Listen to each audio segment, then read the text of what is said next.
கேரள மாநிலத்தில் இருக்கிற வயநாடு அப்படிங்கிற மாவட்டத்தில் பார்த்தீங்க அப்படின்னா சுரங்க தொழிலாளர்கள் அங்கே வேலை பார்த்துட்டு இருக்காங்க. அப்படி வேலை பார்த்துட்டு இருக்கும்போது பார்த்தீங்க அப்படின்னா திடீர்னு ஒரு மண் சரிவு ஏற்படுது. அந்த மண் சரிவில் சிக்கி 4 பேர் இறந்துடுறாங்க.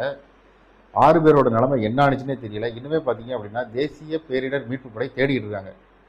இப்போ அதுக்கு 8 பேர் பார்த்தீங்க அப்படின்னா ஹாஸ்பிட்டலில் ரொம்பவுமே சீரியஸாக அவங்க வந்து சிகிச்சை அடைஞ்சிக்கிட்டு வராங்க. ஓகேயா, இந்த டைமில் மழை பெஞ்சிக்கிட்டு இருந்துச்சு. ஸோ அதனால தான் இந்த மாதிரியான ஒரு நிலச்சரிவு ஏற்பட்டுச்சு அப்படின்னு பலருமே நினச்சிக்கிட்டு இருக்கும்போது கேரளாவோட வேளாண் அமைச்சர் சித்தி, கேரளாவோட முதலமைச்சர் சதீசன், இவங்க 2 பேரும் என்ன சொல்கிறாங்க அப்படின்னா இது வந்து ஒரு இயற்கை பேரழிவு கிடையாது, இது வந்து மனிதனால் உருவாக்கப்பட்டது அப்படின்னு சொல்லி சொல்கிறாங்க. என்ன நடந்துச்சு அப்படின்னு சொல்லி பார்த்தோம்னா கேரளாவோட மலப்புரம் மாவட்டம் அண்ட் வயநாடு மாவட்டம், இந்த 2 மாவட்டத்தையும் இணைக்கிறதுக்காக ஒரு சுரங்கப்பாதையை தோண்டிகிட்டு இருக்கிறாங்க. இரட்டை சுரங்கப்பாதை அப்படின்னு சொல்லி ஒரு சுரங்கப்பாதையை தோண்டிகிட்டு இருக்காங்க.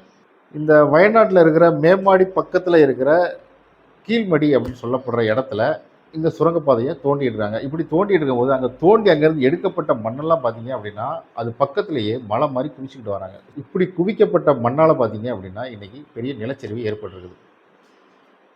இந்திய வானிலை ஆராய்ச்சி மையம் பார்த்தீங்க அப்படின்னா கேரளாவில் இருக்கிற அந்த மலப்புரம் மற்றும் அதனை சுற்றியுள்ள பகுதிகளுக்கெல்லாம் பார்த்தீங்க அப்படின்னா ஒரு ரெட் அலர்ட் கொடுத்துருந்தாங்க.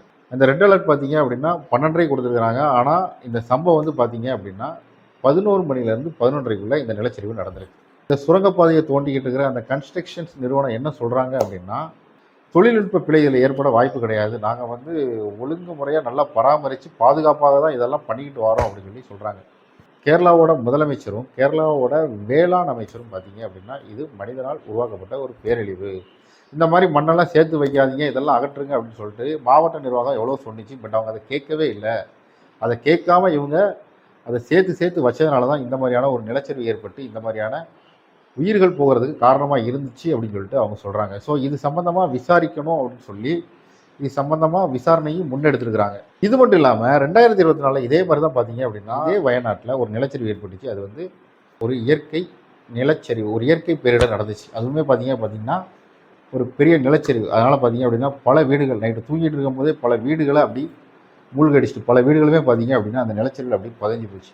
பாதிக்கப்பட்டவங்களுக்கு வீடு இல்லாமல் இருந்தாங்க. ஸோ அப்படி கஷ்டப்பட்டு அப்படி பாதிக்கப்பட்டவங்களுக்கு வீடு கட்டி கொடுக்கணும் அப்படிங்கிறதுக்காக வயநாடு டவுன்ஷிப் அப்படின்னு சொல்லி ஒரு ஸ்கீமை உருவாக்கி அங்கே வீடு கட்டி கொடுத்துட்றாங்க. ஸோ அப்படி அங்கே கட்டப்படுற வீடுகள்லையுமே அங்கே பார்த்தீங்கன்னா தோண்டப்பட்ட மண்ணெல்லாம் ஒரே இடத்துல தான் வச்சிருக்கிறாங்க.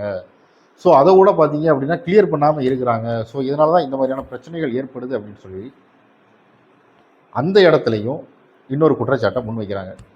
ஒரு சின்ன மெத்தனம் கூட ஒரு மிகப்பெரிய அளவில் பாதிப்பை உண்டாக்கும் அப்படிங்கிறது இது ஒரு பாடமாக எடுத்துக்கிட்டு ஸோ இனி இது மாதிரி நடக்காமல் இருக்கிறதுக்கு மாவட்ட நிர்வாகமும் அது சம்மந்தப்பட்ட அதிகாரிகளும் தக்க நடவடிக்கை எடுக்கணும் அப்படின்னு சொல்லி இது மூலமாக சொல்லிக்கிறேன்.